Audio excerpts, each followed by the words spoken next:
Howdy, welcome back to Celebrating Vintage Model Kits. Going to be going Italian style again with another Artiplast kit. This is the Ansaldo SVA-5. This was originally issued in 1975. It's kit number 102. It's supposed to be in 1/50th scale, but later issues say 1/48, but I'm going to guess 1/50th is probably the accurate, since Artiplast did quite a number of kits in 1/50th scale. So I'm going to go with that as the actual scale on it. And the box art is done by a gentleman by the name of Raleigh, who did the majority of Artiplast's box arts. Don't know if that's a name that he goes by, if that's his last name, his first name, not sure. Wasn't able to find much information about it other than he did most of Artiplast stuff. So any of our viewers out there, if you know much about who this Raleigh guy is, let us know in the comment section. So the SVA is an aircraft that probably most people aren't very familiar with.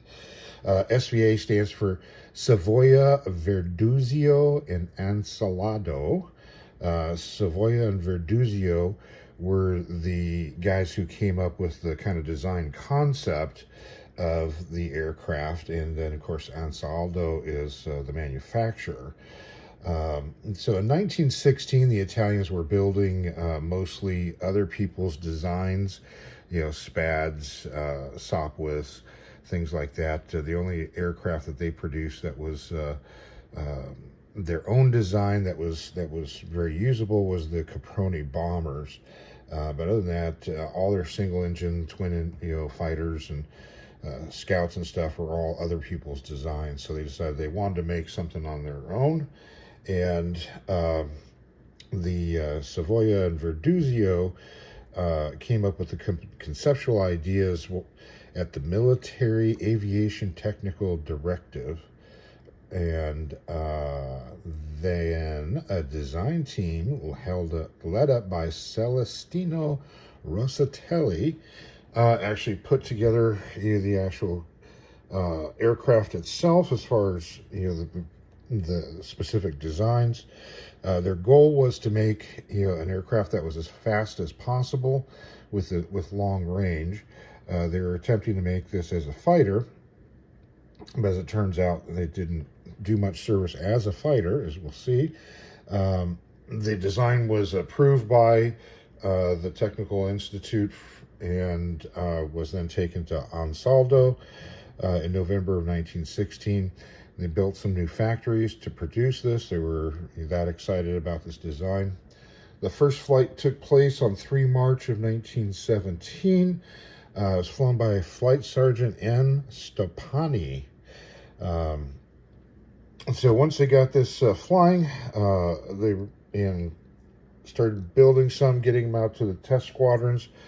They realized that it wasn't a very maneuverable aircraft. It was very fast, had long range, but it was not very maneuverable. And so they decided that they weren't going to use it as a fighter. They were going to mainly use it as long-range reconnaissance and for ground attack. So the speed was pretty impressive for the time. It was 140 miles an hour in 1917, which is pretty impressive. So it was about 30 miles an hour faster than most anything else that was in service with the Italian Air Force, and pretty much faster than anybody else's stuff. So late 1917, production gets underway. 65 were built by the end of 1917. And then in 1918, they built 1,138, not all by Ansaldo. They also had licensed production being done by several other companies in Italy. First combat was in February of 1918. They were doing reconnaissance and bombardment with it. And the Ansaldo is known for one specific flight. On 9 August of 1918, 7 SVAs flew over Vienna. So they flew all the way from Italy all the way over to the capital, Vienna, and dropped a bunch of leaflets letting the people know hey, the Italians have got superior technological aircraft, and you're going to lose the war. So, apparently they could have dropped bombs, but they chose just to do leaflet raid instead. So that's a little bit of a history on this. It was flown by quite a number of other countries after the war, and it stuck around until probably about 1920 or so with the Italian Air Force. So you got a little bit of history on the SVA. So let's take a look a little bit more at the kit. See here this really nice colorful artwork. The Italians certainly did some interesting paint jobs on their aircraft. You can see on this one up here, the underside of the wings was done in the Italian flag, with the red, yellow, or red, white, and green, painted on the entire undersides of the wing. It's interesting mottled camouflage on top. This bright blue tail, striping, typical, in the cockades, typical of the period. But man, it's a pretty striking aircraft. On the side here, we've got a number of other kits produced by them. These are all also in 1/50th scale, including an SM-79. So that was a pretty nice large kit for the time. On this side here, you got a little bit of a history about the aircraft itself in Italian and in English. Made in Italy. The end, you've got blue with cutout of the artwork here. Here is scale 150, so it does mark it as that. And on this side, just plain yellow with the name of the aircraft. Nothing on the bottom. This is a folded over box, so you got this nice slick surface on there, and then the folded over. The bottom's folded as well. And here we've got our instructions.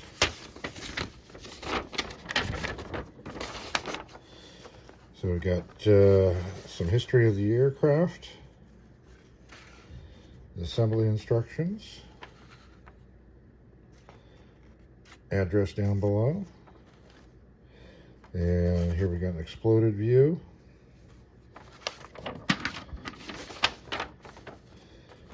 Decoration, so how to paint it. Got a 3-view drawing with color callouts and some more of a history of the aircraft here, both in Italian and in English, and a heavily retouched photograph. You can see how small the wings are on here, which probably contributed to the speed and lack of maneuverability. So actually, I think that's assembly instructions, not history. Yep, I think that's correct. So there you go. There's your instructions. And here are the decals. These have been yellowed pretty good over the years. It might clear up with sitting out in the sun a few days, but pretty striking markings on there. So this is sort of an actual aircraft. Let me get back to here. This serial number is slightly off, but the markings match up to an aircraft that was featured in Profile series on the SVA, and they attribute it to the 87 Squadriglia Riconizzazione La Serenissima Aeronautica Militare, flying out of Pelagio in Italy in July of 1918. And this here, this lion, is supposed to be the Lion of St. Mark, which was the squadron symbol. And so that's, believe that is what it's supposed to be. And so I'll show you the profile for it. And there's a restored SVA-5 in an Italian museum that's been restored in these markings. So I'll show you one of those as well too here.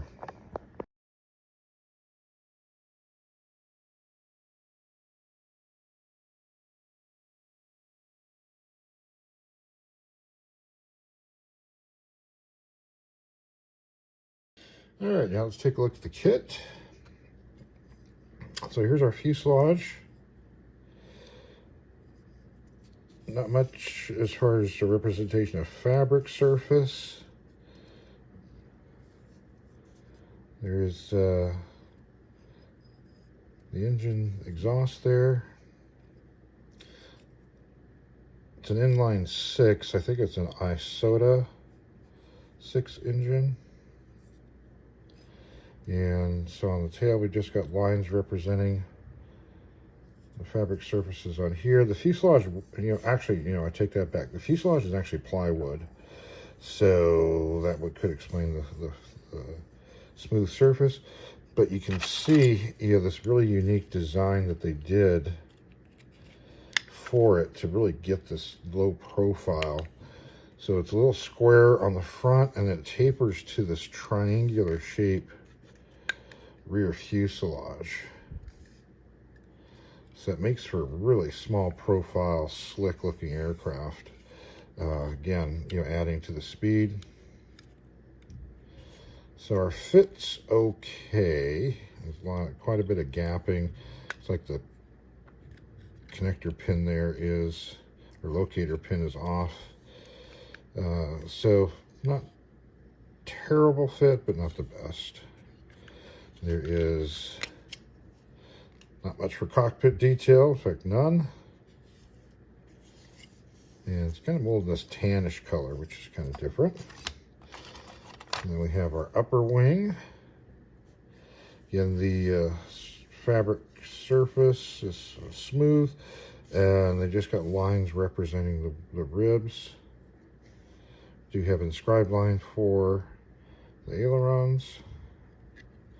And same thing on the bottom. Do have some large ejector pins on the outside edge here. But it's pretty thin. It's a really thin, you can see that. It's really thin. So, not sure how accurate that is, for how thin that is, but it's pretty thin. So you get a nice thin trailing edge, that's for sure. That's your upper wing. And here's your lower wing, same thing. A little bit of flash over here. Again, large ejector pin marks.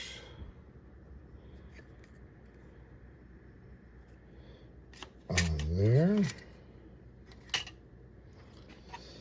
And we've got a sprue. And so here's the interplane struts. This was unique in that they were done in a worn truss style. So that's there. There's your pilot seat, which looks like half a soda can. There's your propeller. There's your wheels. Top, I think this is a fuel tank up here. Here's your tailplane, similar again. A little bit of sink marking there, some heavy flash. There's quite a bit of flash on this tree actually on a lot of areas. Here's your pilot. So he's kind of looking off to the side. Not too bad. He needs to be cleaned up a lot with a lot of flash, but not too bad of a looking pilot. And there is supposed to be the Vickers gun. The SVAs could be equipped with 2 Vickers. The 5 was frequently flown with only 1. This looks a little undersized if you look at the size of that Vickers compared to his body. That looks like a little pop gun instead of a machine gun there. So you got that.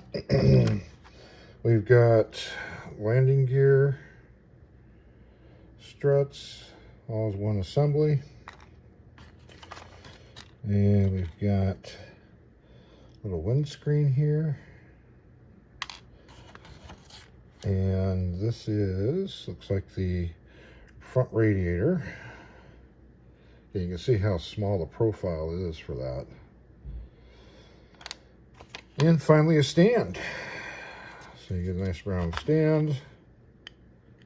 There, you get a circle there. I think that matches up with the decal for the name of the airplane. So there you have it. Kind of a neat little kit of a very unusual aircraft. In fact, as far as I could tell, this was the only way to build an Ansaldo up until about the 2000s. There's a couple of 72nd scale kits that came out in the late 90s, 2000s. And this was the only 48 scale, 50th scale kit, up until then as well too. So this particular kit ended up going to SMR in the 70s. It appears that Artiplast folded up sometime in the mid 70s. So this may have been one of their last produced kits. So SMR ended up with the molds in the 70s. They produced 3 different issues of it. One in the 70s, one in the 80s, and one in the 90s. And then finally did get released in the early 2000s by Intech in Poland. So that's the last issue. So not a lot of issues of these. And again, if you're trying to make a complete World War I collection of aircraft, this was a great kit to be able to kind of fill out the Italian contingency for your World War I planes. So, as always, if you built one of these, tell us about it in the comments section. If you got one sitting on your shelf, take a picture of it, send it in for our next viewer build video. Well, that's all for today. Thanks for watching. Have yourself a great day, and ciao.